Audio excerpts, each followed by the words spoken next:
welcome back to the CACNET program. We are finishing off this theme called the crazy cycle, where we are looking into anger. All of us struggle with anger, and this month we've learned things that trigger it, things that we need to look out for, and today we are just completing the cycle. So stay tuned if you want to learn more. We find our scripture reading in Numbers 20. Then Moses raised his arm and struck the rock twice with his staff.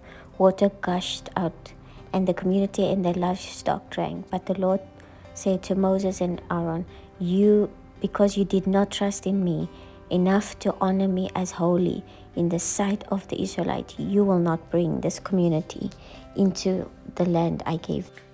We just read the story about Moses, where he led the people out of Egypt and where they were in the desert, and they were struggling with water at that time. And God heard the people's cry, and he told Moses to speak out to the rock and there will be fresh water. But Moses was so frustrated with the situation, with the people, that he struggled with his anger. What we need to know is that Moses did struggle with anger. Early in his life, he actually killed someone, and then this incident happened, and the reason why he didn't enter the promised land was because of his anger issue. But God still didn't throw him away. God still chose him. But we are focusing on the idea of cycle. So there's 5 things that we are going to look quickly in and through this story, or how we can locate it every time we are starting with anger. So the first one that we're going to look at is the situation where you are at that time, the trigger, what happened which triggered your anger. So like Moses, he was in the desert, he was with the people, they were nagging for they wanted to go back, they didn't have food, they didn't have water, and they were just so ungrateful. And Moses was just so irritated with the people at that time. So in our lives, we need to be aware of our triggers. What do trigger our anger? What are the things that plants a seed in why we are becoming so upset, which makes us so angry that we fall back into in this cycle? If you see that being with certain people cause you to, which trigger your emotions, whatever issues it is, start to identify your triggers. Every time you feel angry, identify it, so you don't have to come back to where it is. It's the thoughts. Our minds is the most powerful weapon that we have, which works against us and for us. So at this time, Moses was so upset with his people, and he was thinking. What we learn is that which triggered his emotion was that he didn't believe that God could actually do a miracle at that point. That he had doubt that there will come water out of this rock. When you feel like he's not God enough, when you feel like he's not strong enough or powerful enough to change a situation, and we become so upset with whatever is going on with us. In our minds, we build up this thought that God forgot about me. He's not showing up. He doesn't hear my prayers. All the lies that's in our minds. And this is the most dangerous place to be when you are, after you have been in a situation and your trigger has been hit, when you allow your thoughts to run away with you. We have learned, I can testify, when you are so upset, when something triggered your emotions, and the things you think about, you build a scenario in your head which is not the reality. You become so angry, which takes us to the third part, trigger our emotions. We become so emotional attached or emotional unstable because of the situation that's going on.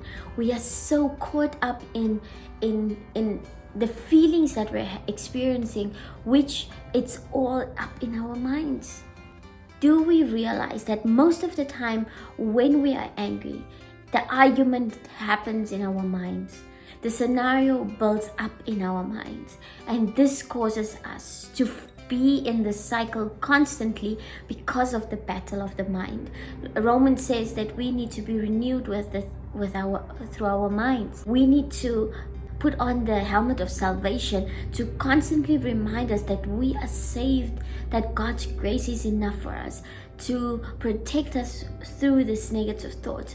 Instead, let us fill our minds with the promises, with the truth of the word which God promises us with, and not with the lies that the enemy is planting in our minds, which trigger our emotions and make us so emotional.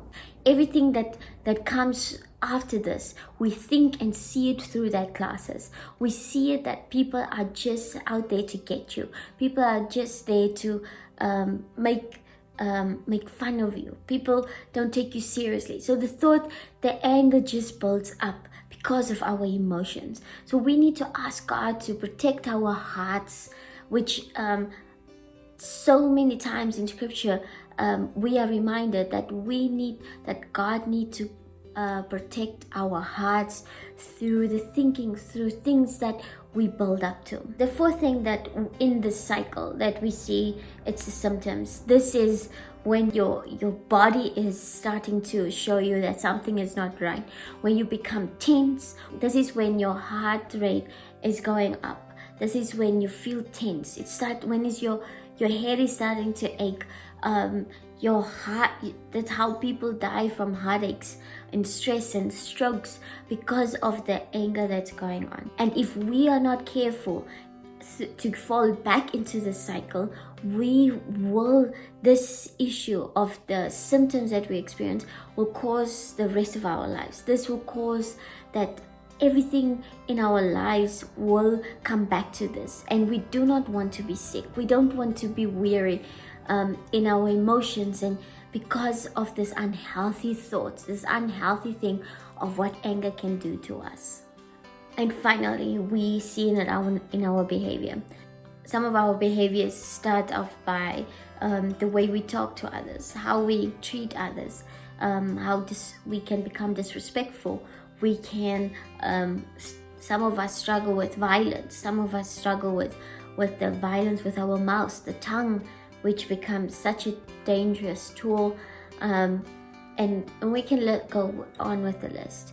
That our behavior, how we behave, it would seem like we are not Christians people who represent Christ. That's why scripture is so clear in saying that become angry but do not sin. The sin is this behavior. It's coming to this point in hurting others by causing so much harm. You know how much harm we can cause by when we are in anger, because of this emotions and everything that's going on in our hearts. And sometimes it's just because of what happened in our minds. So may this month help us, that we may learn from us and ask God to help us to become better with our anger, so that we do not hurt others, so that we do not fall back into the cycle of anger.